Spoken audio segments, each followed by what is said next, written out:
Jackson had barely stepped through the side entrance when the shouting hit him like a thrown pan. The voice came from somewhere near the prep line, sharp and impatient. "You ever held a knife before?" Mitch didn't even glance up from his clipboard. Or do they just hand aprons to anyone still breathing these days? Today, Jackson wasn't Jackson. The name tag pinned to his chest said, Josh. He gave a small nod, quiet, forgettable, the kind of acknowledgement that made people overlook you. Mitch rolled his eyes.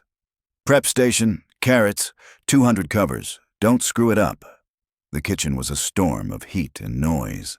Orders barked over the clatter of pans, knives chopping in quick, relentless beats. Steam curled in the air, wrapping the place in the scent of garlic, char, and something faintly burnt. Then the back door swung open, and a soaked young woman stumbled in, rain dripping from her hoodie. She was 15 minutes late. "You want a paycheck?" Mitch barked. "Or a cardboard sign by the freeway?" The insult landed hard. No one answered. Not one person even looked up. Josh kept peeling, but his stomach twisted because this wasn't just another tough shift. This was his kitchen. And something inside it was broken. He had never come from money.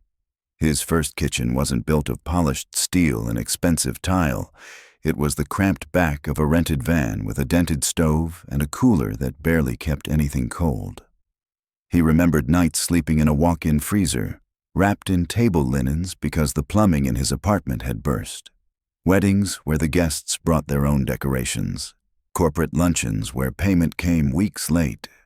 Charity events where the only reward was a handshake and a thank you. But brick by brick, plate by plate, he had built something. One kitchen became 4. 4 became 14. Somewhere in the middle of all that growth, he had started trusting others to watch over the floors he no longer had time to mop. That's when the numbers began to slide. Westbrook Catering Hub, location number 9, had been open less than a year when the quarterly report flagged it as underperforming. A 28% drop in returning clients, cancellations spiking, customer complaints about cold food, late service, wrong menus. When Jackson asked his district lead, Ronald Ruff, what was happening, the man only shrugged. Some turnover, a couple new hires, nothing major. But Jackson had seen this before. Numbers never lied, but people could. And he didn't trust the story Ronald was selling. He didn't want a polished press release. He didn't want a PR stunt. He didn't want the sugar-coated feedback of a so-called secret shopper. He wanted the truth, the kind that stung, the kind you could only see standing in the middle of the mess itself. So he shaved his beard, dyed his hair, put on thick glasses, and pinned a tag to his shirt that read, Josh. No one knew. Not his assistant. Not the board. Not even his wife. Because when the boss walks in, people start performing. When a nobody walks in, they might actually talk. The kitchen was already alive when Josh stepped inside. Steam hissed from stovetops. Knives tapped in steady rhythm. Orders ricocheted across the room like warnings. Angela, clutching a clipboard, barely looked at him. "You're the new guy. Preparation, follow me." She led him through a maze of counters and burn marks etched into the steel like battle scars. "That's Mitch," she muttered, nodding toward a massive figure at the far line. "Head cook. Don't ask questions. Don't fall behind." Mitch was built like a linebacker. Broad shoulders, apron stained with a dozen meals' worth of grease, face flushed red from heat or habit. His eyes scanned everything. Nothing escaped them. "Name?" he demanded. "Josh." Mitch's mouth curled into a humorless smirk. "Figures. You ever worked in a real kitchen, Josh? Or is this your TikTok career pivot?" Josh stayed silent. "Fine, carrots. You're not touching protein until I say so. Screw it up, you're gone." 15 minutes later, the back door slammed. Tasha, the dishwasher, rushed in, soaked through. Her shoes squeaked as she hurried across the tile, still pulling on her apron. "Late again?" Mitch's voice cut through the clatter. "Rain scare you? I don't care. You want to work here or beg with the rest of the trash?" Nobody defended her. Not Angela. Not anyone. Tasha's cheeks flushed, but she didn't argue. She went straight to scrubbing trays, sleeves dripping into the sink. Mitch shouted at a line cook for underseasoning, tossed a ladle across the counter, cursed at a supplier over the phone, and slammed a clipboard hard enough to make the pen bounce away. Josh kept peeling, watching every movement. The way eyes darted. The way bodies stiffened. No one met Mitch's gaze. This wasn't about high standards. It was about fear. Fear with a rhythm, fear with a history. Mitch wasn't just barking orders. He was controlling the room, and everyone else was surviving it. Lunch break arrived like air after holding your breath too long. Josh sat alone in the far corner of the break room, sipping lukewarm coffee from a paper cup. Across from him, Danny slid into the seat. Young, maybe 19, sneakers torn at the toe, uniform a size too big, quick hands, quiet eyes. Josh kept his tone light. Always this hectic? Danny shrugged. It's normal. Mitch always like that? Another shrug. Then softer, like he was saying something that didn't leave this room. Yeah, been here since we opened. He knows he can say whatever he wants. No one reports it. The kid didn't look up. He didn't have to. The truth was already in his voice. Danny's eyes flicked up for a fraction of a second, sharp and wary, before he looked back down at the table. To who? He whispered. Ronald, they're tight. Drink. Together every Saturday. You file a complaint, you lose shifts. His voice was low but certain, the kind of truth learned the hard way. Josh didn't answer. Danny's thumb worked at the frayed edge of the table, peeling it like bark. Carla tried once, got half her hours cut the next week, said it was budget. It wasn't. Josh's gaze drifted to the far side of the kitchen. Lisa stood at the sink, wrist wrapped in a cheap elastic brace. She was lifting a tray with her elbow locked stiff, trying to keep the weight off the injury. She hurt? Josh asked quietly. 3 weeks now, Danny said. She can't afford time off. Mitch knows. He gave Josh a look that needed no translation. Josh's nod was slow, deliberate. This wasn't about a bad day or one difficult manager. This was a system, a circle. Mitch ruled the floor, but Ronald kept the door closed to anyone who might challenge it. The kind of arrangement that didn't just happen. It was built and maintained. By Tuesday morning, Josh knew the kitchen's rhythm like a song on repeat. He knew which burners sputtered, which prep tables leaned, which knives dulled faster than they should. He could tell who moved like soldiers and who moved like they were bracing for the next hit. Mitch didn't learn names. He didn't have to. He pointed, barked, and the room obeyed. At 10:17, a new order came in. A cocktail reception for 70 guests, last minute, Thursday evening. Angela read it off the printer and exhaled hard. We're already maxed. Then we go faster, Mitch said without looking up. No one's had a day off in over a week, and now's not the time to start. You want spa days? Go work at Whole Foods. Otherwise, we're doing it. Period. His voice cracked like a whip across the line. No one argued. Josh kept slicing radishes, but every word was logged in his mind. By noon, the back freezer jammed again.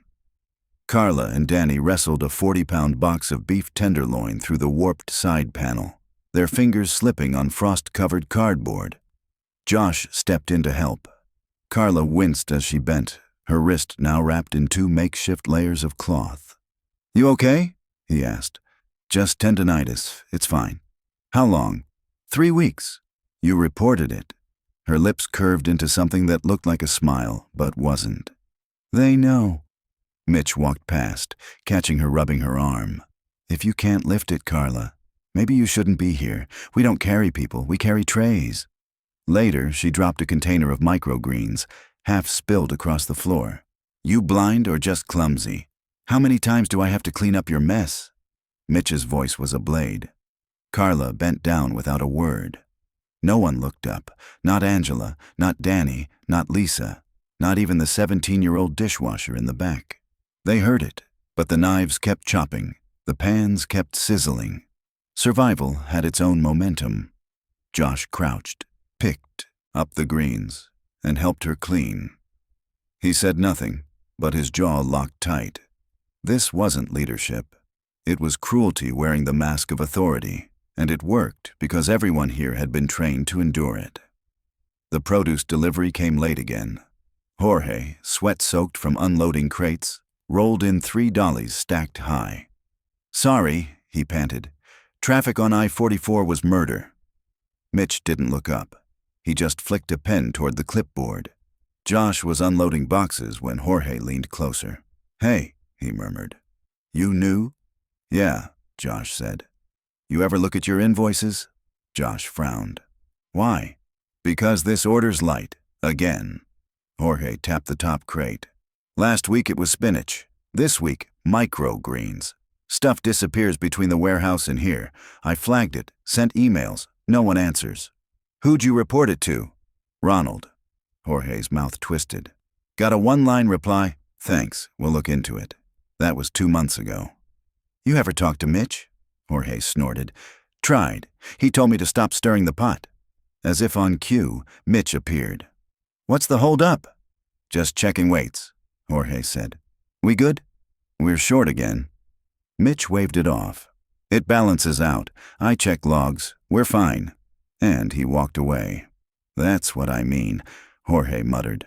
"Somebody's skimming. I guarantee it." That night, after the others clocked out, Josh stayed behind. In the cramped storage office, the air smelled like old paper and burnt coffee. He found the binder marked vendor logs and flipped through the last 6 weeks. Jorge was right. Weights didn't match totals. Boxes were marked received, but came in light. Some items never made it off the truck. Every page had Mitch's initials at the bottom. Sloppy, confident, routine. Josh pulled out his phone. Click, snap, snap, snap. The binder went back exactly where he found it. This wasn't negligence. It was theft. And it was happening with Mitch's blessing. By the end of the shift, he didn't leave. He stayed to wipe down prep tables, stack trays, and reset the silverware station 1 fork at a time. Tasha was at the sink, sleeves wet, hands raw from sanitizer. "You all right?" he asked. She froze a beat, then nodded. "Just tired. You've been quiet." She gave a short, humorless laugh. "Quiet keeps you employed." Josh waited. She glanced around, making sure no one was near. "I'm not here for a career. I just need to pay rent, make sure my kid eats. That's it." "You ever think about leaving?" Her jaw tightened. "And go where?" "I got fired from my last job for missing a day. My son had a fever. They didn't care. No one does." Later, he found Lisa in dry storage, stacking boxes with her good hand. "You shouldn't be lifting with that wrist," he said. "I'll be fine." "You could make it worse. If I don't show up, I lose my benefits. If I lose those, I lose my medication, and then I'm no good to anyone." Josh stayed quiet. Lisa turned and met his eyes. "No one here is lazy. We're just tired and scared. We all know Mitch isn't fair. We also know Ronald won't do anything, so we shut up." She exhaled slowly. "We survive." Josh stood still, throat dry. He had built this company to give people a chance, to feed families, to make work mean something. And now here it was, his dream reduced to bruised wrists, stolen pay, and fear in every voice. He walked back to the locker room without a word, opened his phone, and began to type. Not notes, not a report, but a plan. Tomorrow things would break, and this time it wouldn't be the staff. It was close to 9 in the evening when the last lights inside the kitchen went dark. Josh sat parked down the block, engine off, the car windows fogging at the edges. Rain ticked against the roof like a slow, deliberate clock. One by one, the staff trickled out in pairs, jackets pulled tight, hoods drawn low. Benny came last. No coat, no umbrella, just a thin sweatshirt and a worn backpack slung over one shoulder. He turned left down the street, alone, sneakers splashing through shallow puddles. He didn't check his phone, didn't glance behind him. He moved forward with the steady pace of someone long used to being invisible. Josh flipped open his notepad to a fresh page. He wrote in clean, deliberate strokes. Westbrook, Day 2. Carla, tendinitis still lifting. Lisa, brace, won't risk time off. Tasha, afraid to speak. Benny, no transportation, delivery discrepancies confirmed. Mitch plus Ronald, obstruction, culture, toxic, enforced silence. He stared at the page for a long moment, then underlined the last line twice. This wasn't just about abuse. It wasn't just about fraud. It was a system designed to protect both. He reached for his phone, ignoring the personal messages, the missed calls, and the 3 unread emails from the board. His thumb hovered for a second over a number he had memorized but never dialed. Then he pressed it. HR Internal Audit, a voice answered. This is Alexis Jackson Rhodes, he said quietly. There was a pause. You're calling from an unknown number. I know. Listen, I'm sending you something tonight. I want you to open it personally, full discretion. No CCs, no filters, just your eyes. Another pause. Okay, go ahead. He hung up, attached the photos of vendor forms, shift logs, and time cards, adding a bullet point report. He marked it priority, internal only. Then he sat back, staring through the rain-smeared windshield. Across the lot, a streetlight flickered over the dumpster, casting plastic bags in a pale shimmer, like wet ghosts in the wind. Tomorrow, Mitch would bark again. Ronald might stroll in. The kitchen would look the same, but it wouldn't be. Jackson was done watching, and in the morning, someone else would finally feel the weight of consequences. It started with a trash bag. Tasha was hauling it out the back when the bottom split, spilling food waste across the floor, wilted lettuce, plastic wrap, soggy breadcrumbs sliding across the tile. Mitch saw it from across the room. "Damn it, Tasha!" he roared. The kitchen froze. Knives paused mid-chop, trays halted in mid-air. You blind or just lazy? You want to work here or beg outside with the rest of the trash? Tasha stood there, splattered with sauce, shoulders tight. I'll clean it, she said, her voice barely audible. You better, and don't dump it like last time. You've got 2 hands, use them. Josh stepped forward. Enough. Mitch turned. Excuse me? You've been barking at her all week. She's doing her job. This is my kitchen, Mitch growled. You don't like it, walk. Josh didn't flinch. You've got half the staff scared to speak. You don't tell me how to run my crew. I don't have to, Josh said, pulling off his glasses. I own the damn crew. The silence that followed was absolute. Tasha froze mid-step. Carla's tray clattered against the counter. Angela's mouth fell open, words caught in her throat. Mitch blinked. What? My name's Jackson Rhodes, he said, stepping closer. I built this company from scratch, and I've spent 2 days watching you degrade people, ignore injuries, and sign off on supplier fraud. In my name. Angela straightened slowly. Wait, you're him? Jackson nodded. Yeah, and this stops today. Mitch's eyes darted around the room, searching for someone to back him. No one moved. You're making a mistake, he muttered. You need someone who can push these people. I need someone who respects them, Jackson said evenly. Grab your things, you're done here. Mitch's jaw tightened, but he didn't argue. He walked out the back door without a word. The metal swung shut behind him. Jackson turned to the staff. If anyone here thinks abuse is part of this job, speak now. No one spoke. His voice softened. Brenda, interim kitchen manager. Starting tomorrow, I'm bringing in a trainer to help. You'll get a raise and full authority to hire who you need. She blinked. Are you serious? Absolutely. And just like that, the room seemed to exhale. Shoulders dropped. The air shifted. Ronald arrived just after 2. Crisp shirt, clipboard under one arm, sunglasses still on indoors. He walked in like he owned the place, until he saw Jackson. His step faltered. Well, he said, sliding his sunglasses down his nose. Didn't expect to see you here. Same, Jackson replied. Ronald gave a strained laugh. Look, I know Mitch's style isn't for everyone, but the guy got results. We hit every major target last quarter.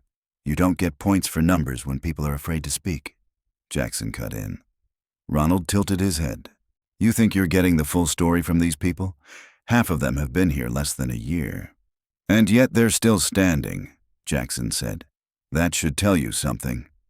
Ronald stepped closer, lowering his voice. You're making changes, firing people without warning. Do you have any idea how hard Mitch was to replace? I'm not replacing him with another bully, Jackson said. And I'm not asking for permission. You're compromising productivity. Then we redefine productivity. A quiet rustle came from behind them. Brenda, polishing a tray, her hands stilled mid-wipe. Ronald glanced around, then back at Jackson. You don't want to do this. Jackson's voice didn't rise. You're being reassigned, effective immediately. Ronald laughed, short and humorless. You're serious. You're not welcome in this branch anymore. HR will follow up. Ronald's mouth opened, but no words came. He scanned the room, but no one met his gaze. No one stepped forward. His shoulders stiffened. Without another word, he walked out the front. The door slammed behind him, the metal frame rattling in its hinges. Brenda looked up from the tray in her hands. The silence left behind wasn't empty. It was breathing. Brenda let out a slow breath, the kind that releases more than just air. I didn't think you'd actually say it to his face. He's been promoting toxicity, Jackson said. That ends here. She didn't argue, just nodded once and went back to work, the weight in her shoulders lighter than it had been in months. Later that day, HR arrived with clipboards and a folder stamped Internal Audit. Jackson handed them the vendor logs himself. Start here, he told them, and don't stop until you've looked under every rock. By Wednesday morning, the kitchen sounded the same. The burners still hissed, timers still buzzed, knives still sang against the cutting boards. But something in the air had shifted. The constant undercurrent of tension was gone. No shouting, no sharp words cutting through the room. Just work, just people. Brenda was early, unlocking the back door herself, clipboard in hand as she moved through inventory with the quiet focus of someone who'd been capable for years, but had never been allowed to own it. Tasha arrived second, earbuds in, apron clean, her pace unhurried but certain. No split trash bags, no extra weight to drag behind her. Jackson walked in with a navy jacket and clean boots. No disguise this time, no character to play. He wasn't here to blend in, he was here to be present. Benny looked up from the dish pit and gave a small wave. Jackson returned it with a nod. Morning? Mid-shift, Brenda approached, eyes clearer than they'd been in days. We've got 6 events this week, including the Thursday reception. Jackson raised an eyebrow. How tight are we? I pulled in 2 temps from East Side, both certified on hotline and plating. What do you need from me? She hesitated. A second freezer truck. Ours is maxed and the backup's unreliable. I'll have one here by noon. Her blink was almost disbelief. Seriously? You asked. I listened. She gave a short nod and turned back to her list. That morning, Lisa had finally gone to the doctor about her wrist. Jackson made sure her pay wouldn't be docked. By 11:43, the freezer unit arrived, and Brenda had already cleared space in the alley. The driver asked where to park. She pointed without looking up from her notes. No permission required. No glances over the shoulder. Just action. The old culture had rewarded fear. The new one made room for competence.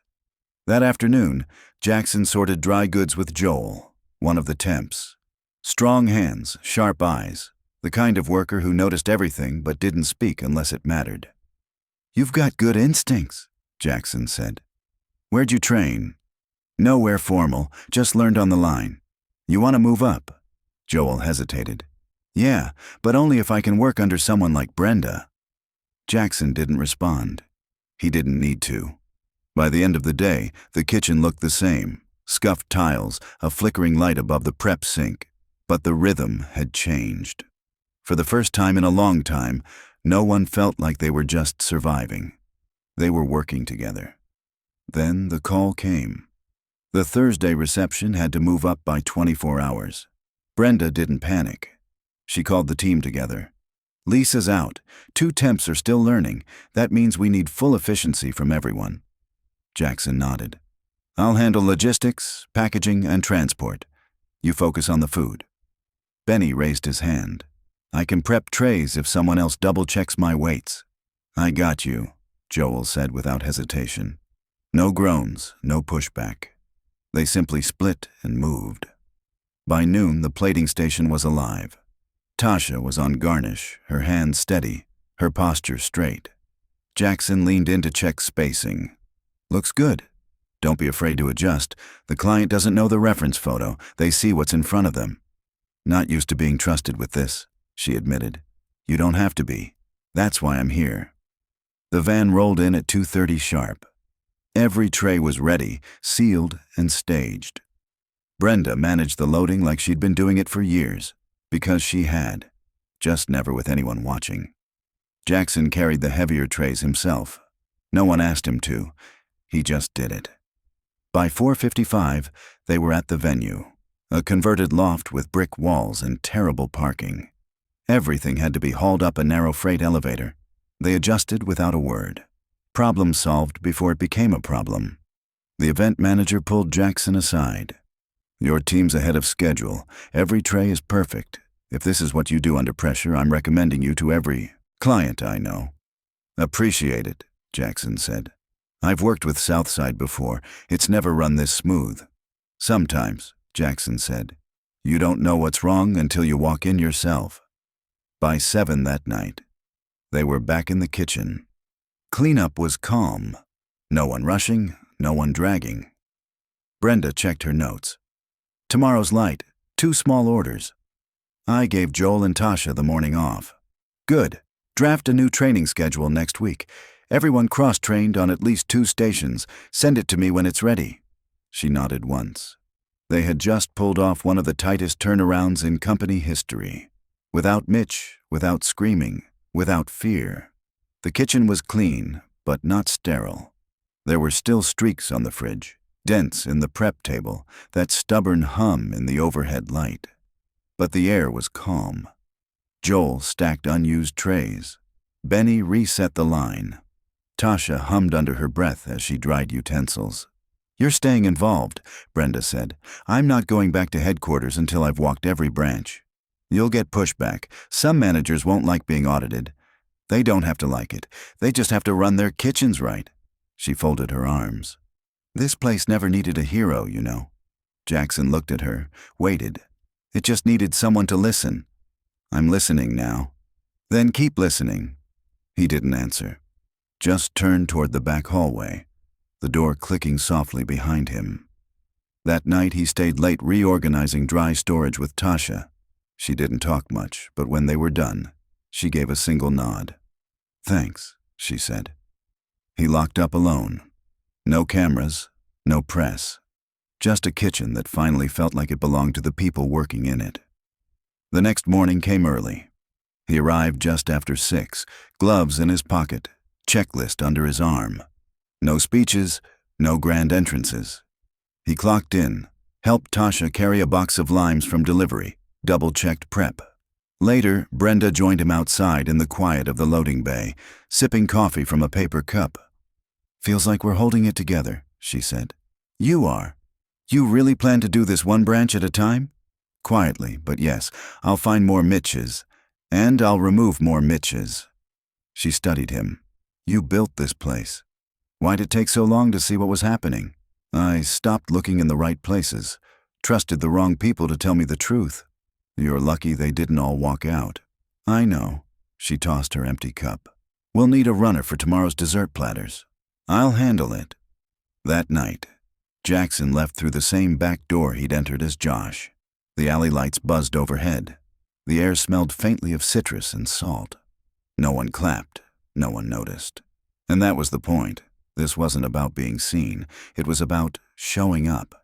He wasn't there to be a hero. He was there to make sure no one in his kitchens ever had to survive their shift again.